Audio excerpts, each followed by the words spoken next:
Welcome back. Wow, wow, wow, wow. Burkina Faso Stadium is back. Man, we really appreciate Captain Ibrahim Traore for his amazing development and good work in Burkina Faso. Burkina Faso people are so blessed to have this great leadership that have the heart of the people who will never betray the people of Burkina Faso no matter what. Guys, you remember that this stadium was abandoned years ago because it couldn't meet the international standard. But here come Captain Ibrahim Traore to rebrand and renovate and bring this stadium to international standard. So how could a man work at least for just a 2 years decade? Look at all the amazing work, medical, roads, industry, and so on. Transforming Burkina Faso. Look at now, Burkina Faso now can host any match that want to play that will also bring economical development to Burkina Faso. So please, people of Burkina Faso, stand around. Those of you guys who know how to pray, pray for Abraham Traore. Those of you know how to speak, speak. Support your leader. It is God-given leader. So guys, it's amazing. Do well to share and subscribe, but do well. I will allow you guys to listen to amazing how this stadium all started and all. So take a look and do well to drop your own opinion. Thank you. To understand the weight of this moment, we need to rewind to 1984. That year, just after gaining independence from France, Burkina Faso, then Upper Volta, unveiled the August 4th Stadium, named to honor the revolution that reshaped the nation's destiny. Built by foreign companies and standing tall in the heart of Ouagadougou, it was more than concrete and grass. It was a symbol of hope, a gathering place for dreams, and the stage for the country's biggest events, from football and athletics to concerts and national celebrations. With a capacity of nearly 30,000, it was, and remains, the largest stadium in Burkina Faso, hosting the national team, Étoile Filante, and even the 1998 African Cup of Nations final, a match etched in African football history. As the decades passed, the stadium's shine faded. Despite hosting major tournaments, including the African Rugby Championships in 2010, it never underwent a true modernization. By 2021, a Confederation of African Football, CAF, inspection found the stadium no longer met international standards.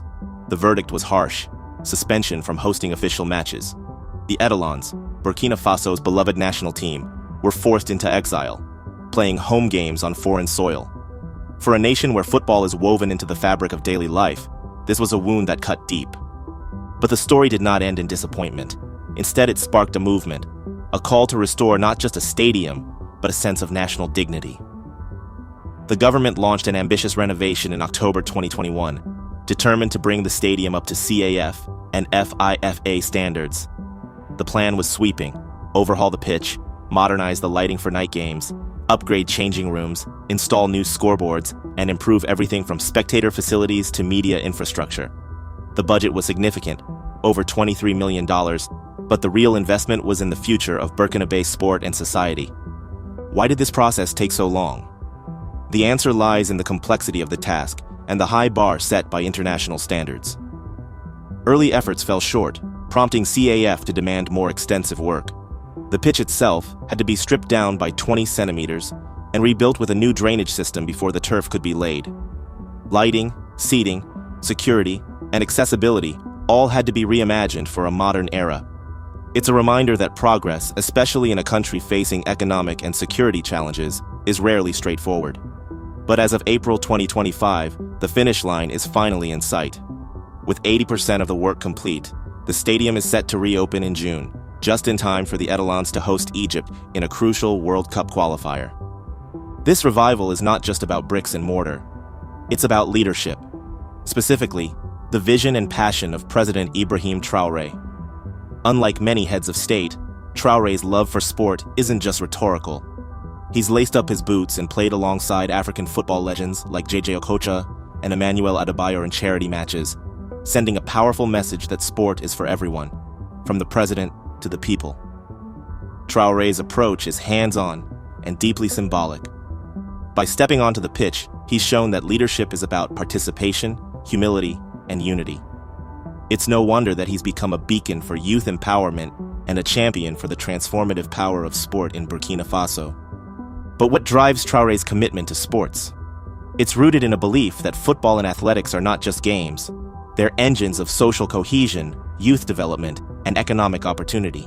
So guys, you can actually see this is what we call a visionary leaders. This stadium will help to improve the economic of Burkina Faso. And you know, Captain IBRAHIM Traore have a love for sport. You saw when he invited others African retired player like JJ Okocha and others players. So guys, you guys should stand to support this, the hero of Africa, and the eyes of the wicked will not see him. So guys, please do well to encourage me to subscribe. And guys, I will drop you guys video how this man explained how they killed Gaddafi. You know what they are trying to do to Captain IBRAHIM Traore, which they will not succeed this time. How they destroyed Gaddafi, because Gaddafi wanted to unite Africa. So take a look and drop your comment. Gaddafi asked me to come over. I took a Biden staffer and a Bush staffer and a film crew leader from ABC One in New York, Larry Menti, with me, and a cameraman, because I didn't want the CIA to set me up. I hand carried the letter back from Gaddafi offering to resign. The U.S. didn't want him to resign. They wanted to kill him. Why? Because Gaddafi, and I met him 3 times. I took Biden on my second trip to Libya, by the way. He went with me when I spoke to the whole country. And every meeting I had with Gaddafi, he wanted 2 things. He wanted to unite the African continent into a group of nations economically, like European like the European economy. He wanted to base it on the gold standard. And the U.S. and Europe didn't want that. And the other thing is they wanted control of his oil, and they wanted control of his sovereign wealth. So Gaddafi had to go. That's outrageous, and it's wrong. Yeah, but that, I think, sounds right to me. I mean, but we've allowed so many of our kids to be drawn into conflicts, to be killed. And these people doing this they've never served in any capacity in our country. They've never been in the military. They've never served on a fire ground. And it's outrageous that they think they can get away with this and sit back and make all this money. Just like Libya. We were the ones that caused